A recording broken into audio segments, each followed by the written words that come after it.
Local farmers might be able to bring home the bacon. The PRIME Act bill is up for discussion in Congress, which would allow small farmers and ranches to sell their meat locally. It would also allow for more transparency into how your food is processed. Kentucky Congressman Thomas Massie is one of the cattle-raising lawmakers who reintroduced the act, and he joins us now.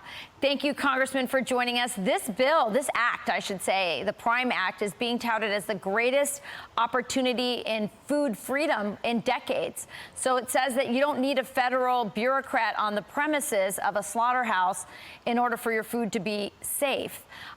What say you? Well, there's two trends right now in America, and they're at odds with each other. You've got moms who want to know where the food's coming from that they're feeding their children, and they long for the wholesome, nutrient-dense food that our grandparents used to eat. Meanwhile, you've got four companies. They're multinational companies that control meat processing in the United States. 85% of the meat processed is done by one of these companies. One's owned by China, one's owned by Brazil.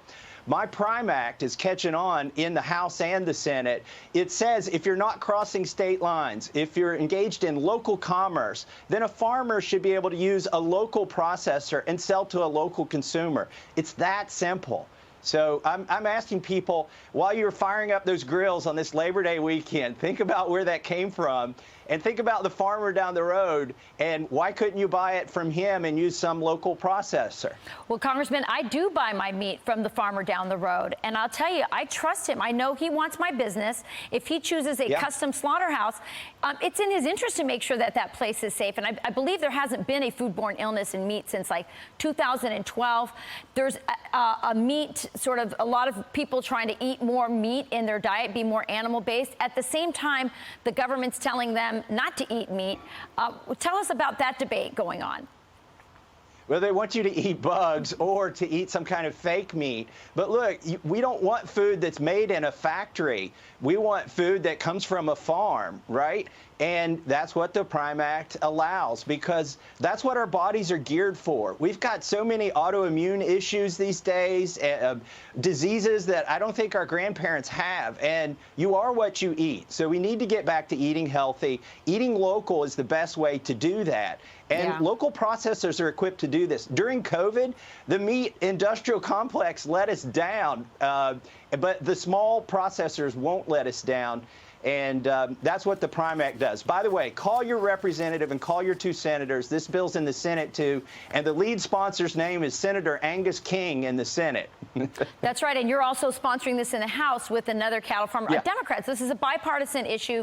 I love when we have farmers in Congress. This would never have been introduced by an urban representative. That's beautiful, too. By the way, I passed the pig that's going to be slaughtered for me in about a week every day I drive home. Right.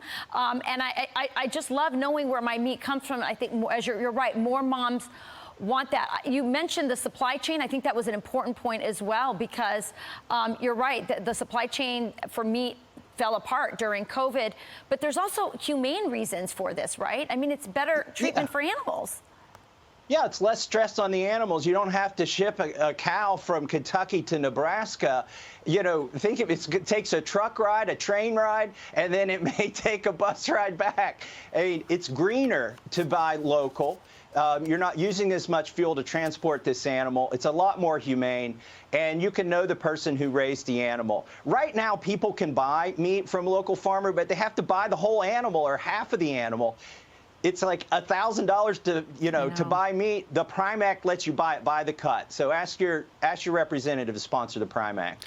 Well, I think you're on a sleeper issue here. I think that food freedom, food safety, freedom from all this processed food that we're eating, and the control of these big companies that you mentioned are going to be the sleeper issue of the next presidential election. I think you're on the forefront of that. I really appreciate what you're doing, and I think people are catching on to this. Thanks a lot, Representative Massie. Thanks, Rachel.